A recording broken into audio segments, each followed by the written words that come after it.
Welcome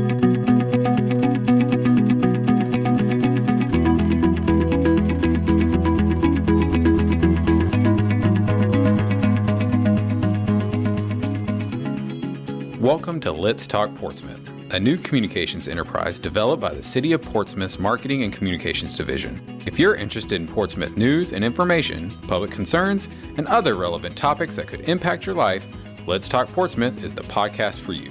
We'll talk city business, including interviews with city administrators, hold discussions with civic and community organizations, and converse with newsmakers from around the state on topics close to home and heart. Now, here's your host, Sharon Hoggart.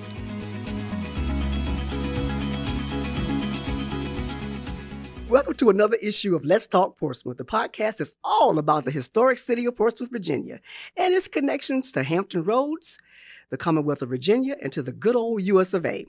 I'm Sharon Hoggart, your host. Thanks for joining us. Today we're going to talk business, and I know that's going to get a lot of people's ears perked right up. The Hampton Roads Chamber of Commerce has launched its annual State of the City series. So to get the lowdown on the happenings, we're talking to Chamber President and CEO Bryan K. Stevens. Stay with us. We'll be right back after this commercial break. Portsmouth Fire Rescue and Emergency Services is hiring, and we need you. Become a firefighter with the City of Portsmouth. We have career opportunities for paramedics, EMTs, military veterans, and career options for recent college graduates. Visit our recruitment page at fire.portsmouthva.gov. Portsmouth Fire Rescue and Emergency Services needs you. Okay, we're back, and you're listening to Let's Talk Portsmouth. As mentioned at the top of the broadcast, we've got Chamber of Commerce President and CEO Bryan K. Stevens on the show today. Mr. Stevens, welcome to Let's Talk Portsmouth. Well, thank you, Sharon. It's a distinct privilege for me to be here with you today. And I want to thank you for the invitation, and I want to thank you and your entire staff for all that you're doing for Portsmouth and the Hampton Roads region. Oh, we should get you to repeat that because we don't often hear that kind of compliment, but thank you so much. And as we like to do here at the top of the show, we like to ask our guests an icebreaker question so the audience can get better acquainted. So before you assumed your role with the Hampton Roads Chamber of Commerce, you headed up Kalmar in San Antonio, Texas. And before that, you were in the U.S. Army. How did your military and private sector careers help transition you into your current job? Wow, that's a great question, Sharon. Thank you for asking it. Well, I did spend 28 years in the United States Army, and I'm very proud of that. My father served in the Army before me, so I'm a military brat. But one of the things that I learned in the military is leadership. Our military is the greatest in the globe today because of the leaders and the soldiers and the sailors and the airmen and the Coast Guard, especially for Portsmouth, that are in there, and the leadership that they exert in order to get things done. I took that leadership experience after I went to school and got an MBA, and I applied it at Kalmar. Kalmar is a pretty large manufacturing facility for material handling equipment. And I just applied those same leadership techniques at Kalmar, getting things done at the most efficient and effective way possible. Then I was blessed to come back to my home, which is Hampton Roads, and was able to get the job as president and CEO of the chamber.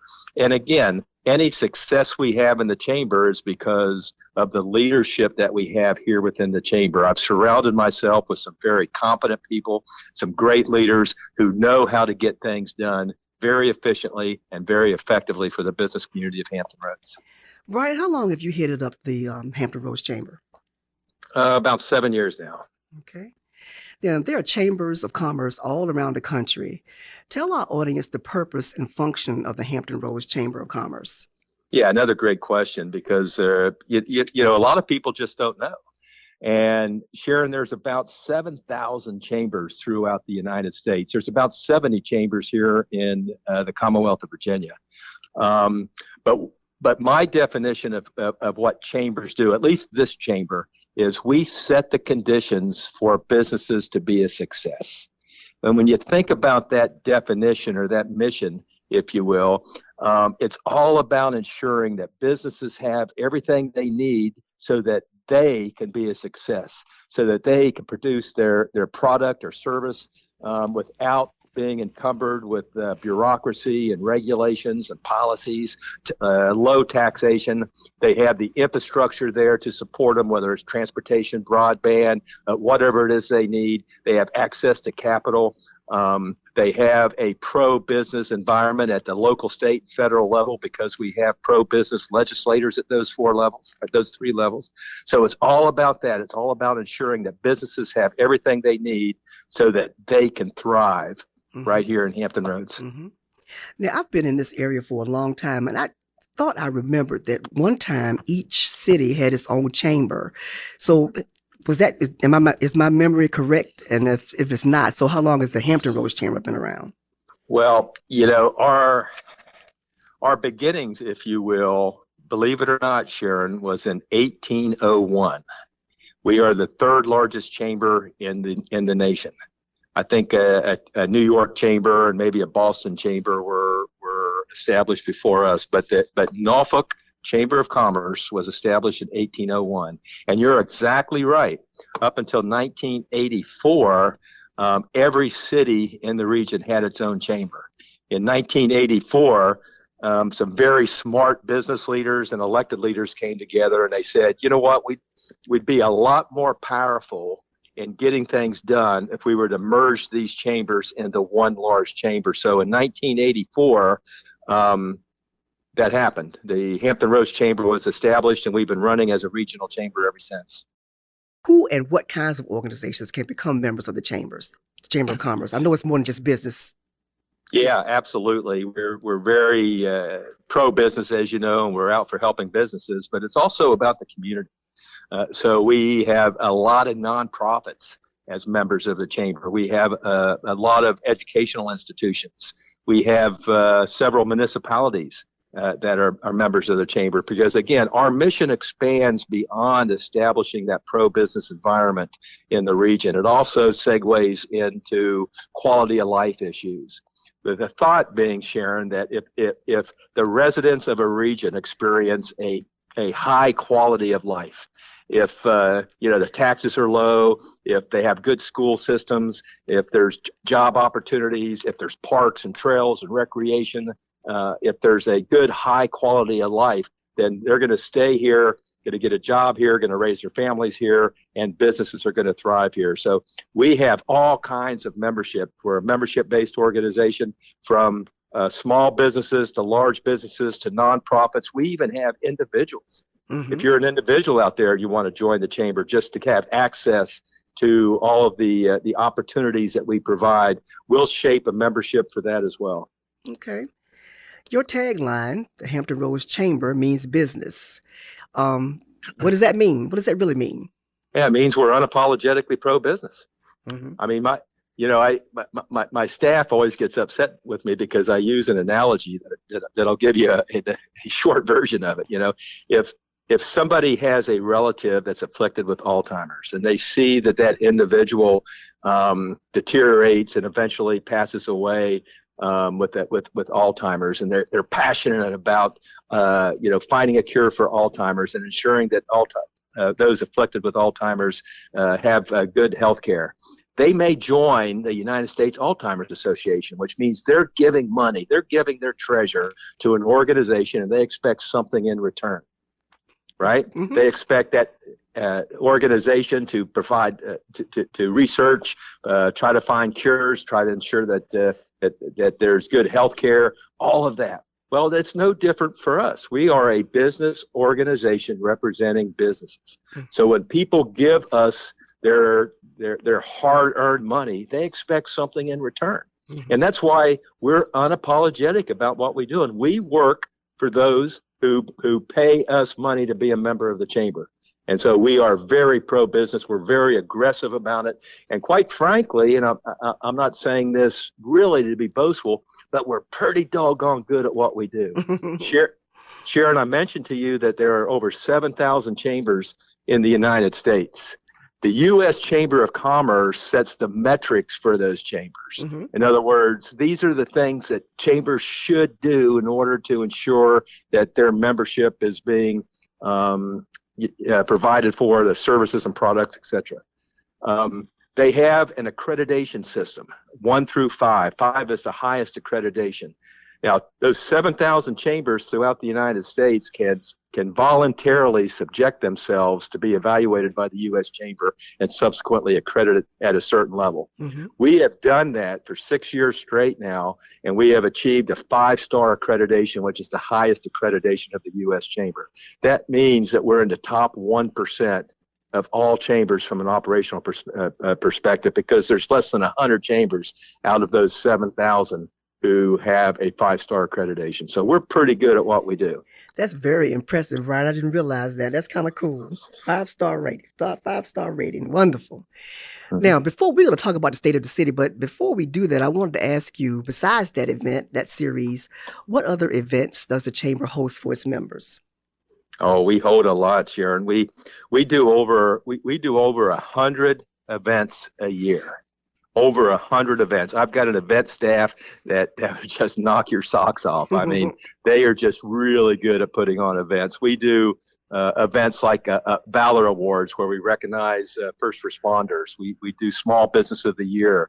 We do diversity, equity, and inclusion events. We do mental health events. We do military events. We do events with our elected officials. We do the State of the Cities, which I know we'll talk about here in a second, but we also do congressionals and legislative events with our General Assembly. We do senatorial events. Obviously, as a big part of being in business is networking and making those connections. So we do networking events. Mm-hmm. We do business-to-business events. A big part of what we do is to provide education to the business community. So we do educational events. We have a partnership with the Strom Business School over at ODU to do Strom Business series events.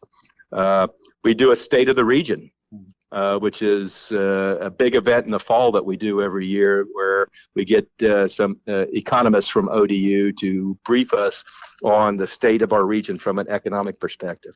We also run programs like we have a young professional program we call Thrive. Sharon, we've got over 2,500 young professionals that participate in our young professional organization.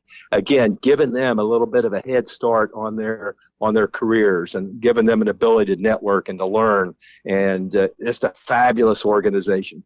We also have leadership programs like Lead 757, in which we take a group of about 50 leaders each year, and we take them all around the region to learn not just the assets that we have here, but quite frankly, the issues, challenges, and concerns of the region, so that hopefully they can get involved and help addressing those issues. So we do a lot of things every year. Mm-hmm. And I think you probably answered my next question.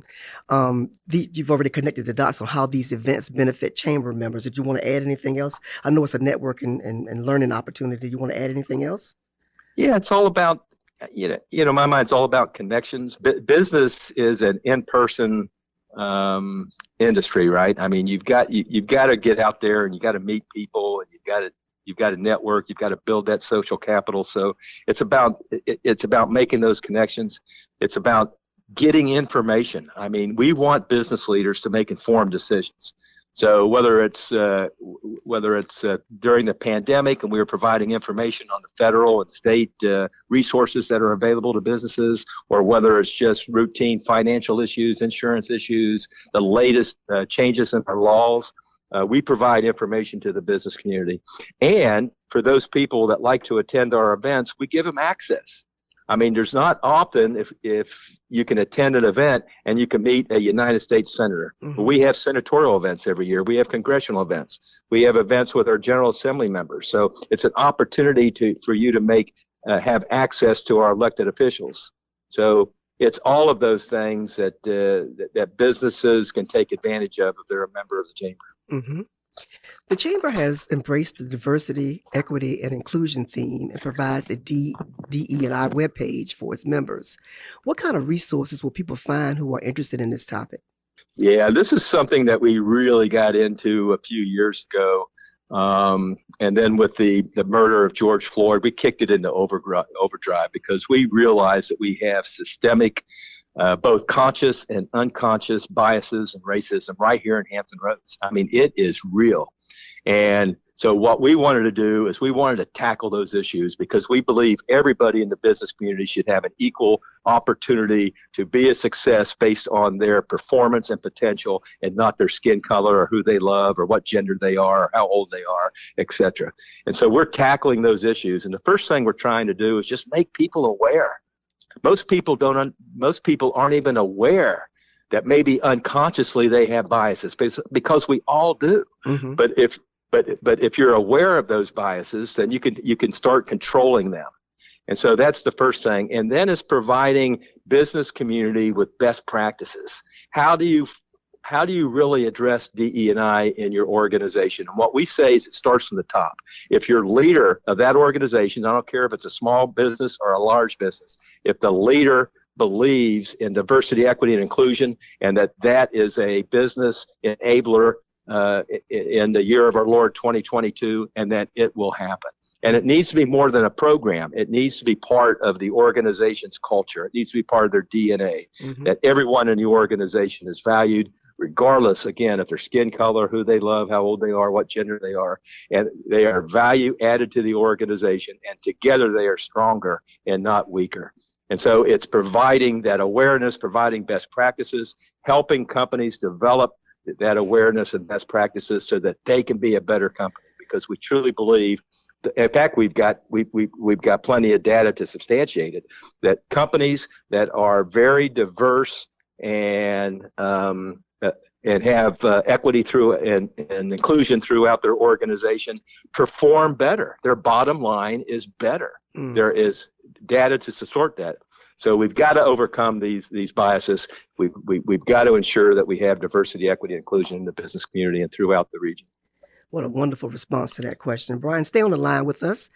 When we come back, we're going to talk about the 2022 Portsmouth State of the City event. We'll be right back. Stay with us.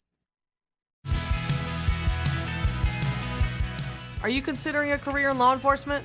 Sign on today as a Portsmouth police officer and receive up to $1,500 if you're already Virginia certified.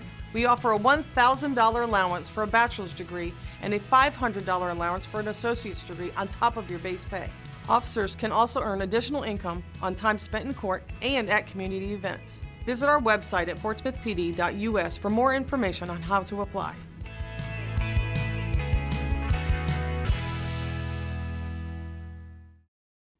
Okay, we're back. Bryan, inquiring minds want to know, is there a particular reason and order that the State of the City events occur?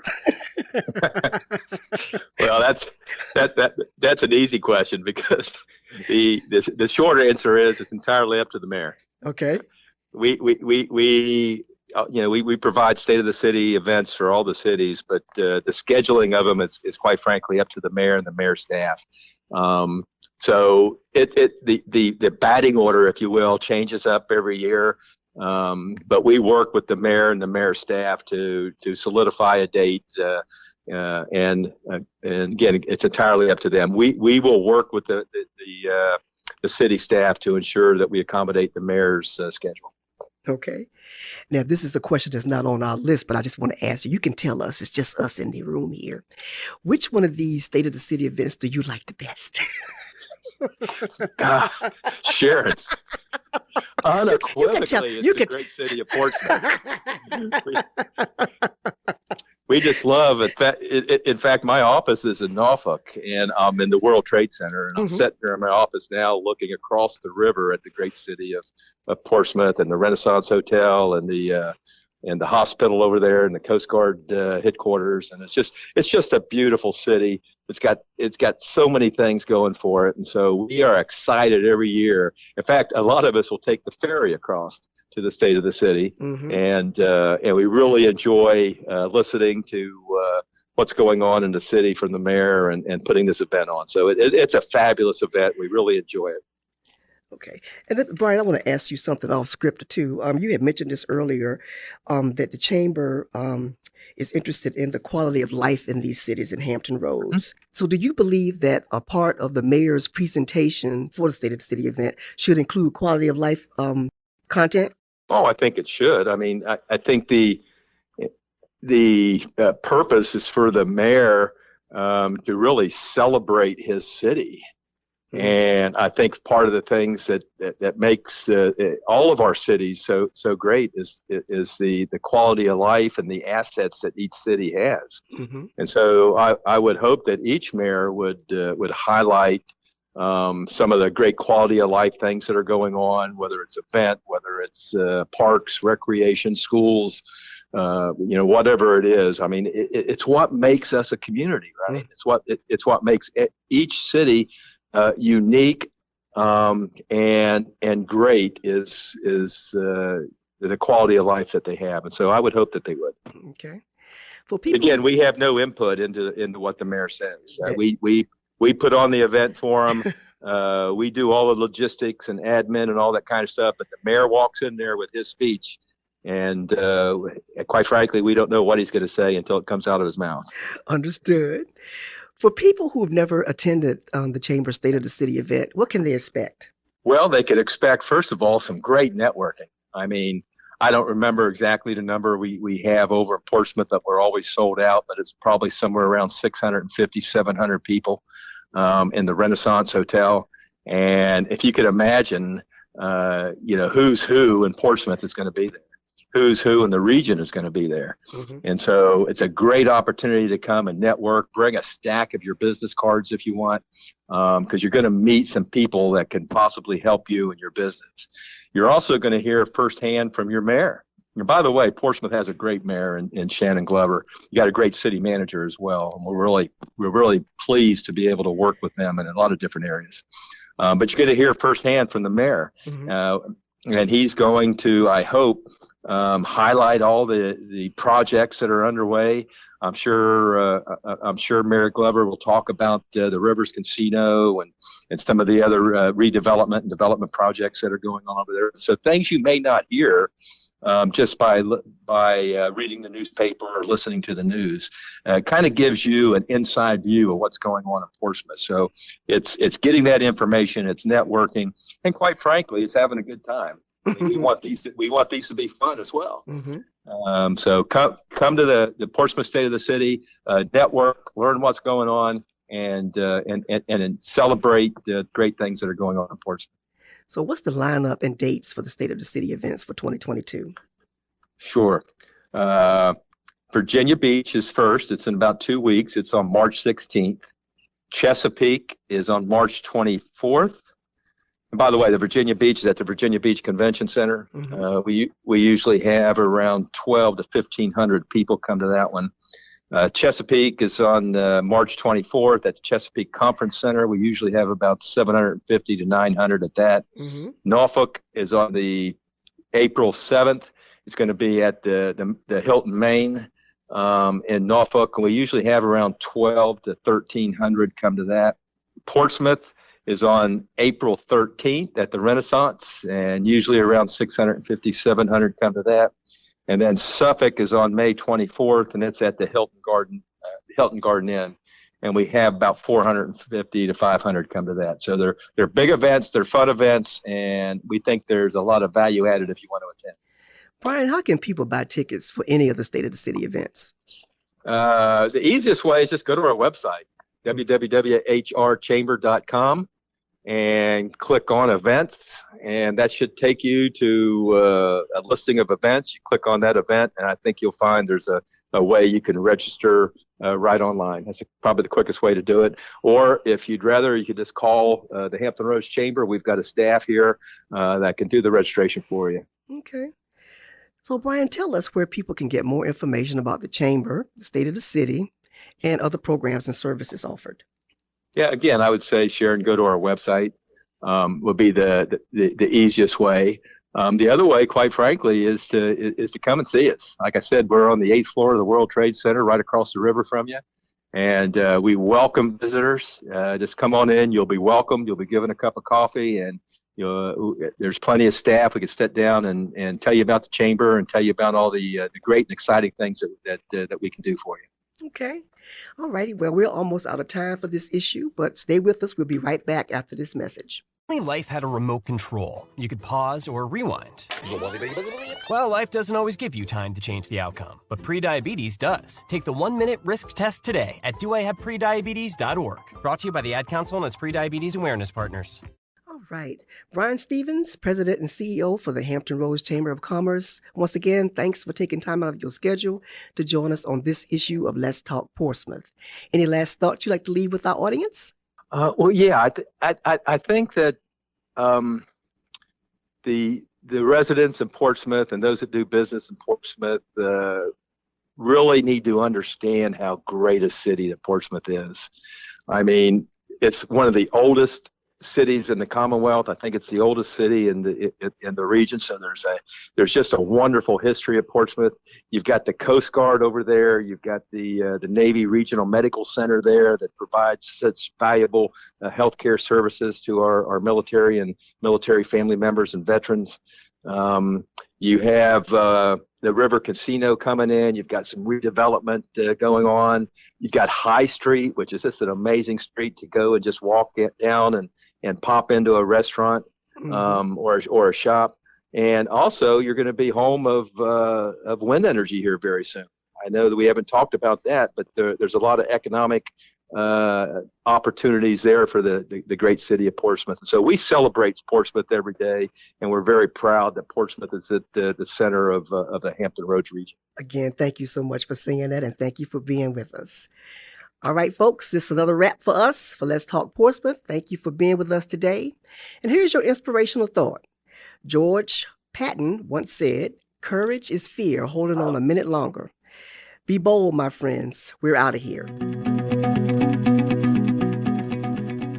Thanks for listening to Let's Talk Portsmouth, the podcast that's about the city of Portsmouth and our connections around the globe.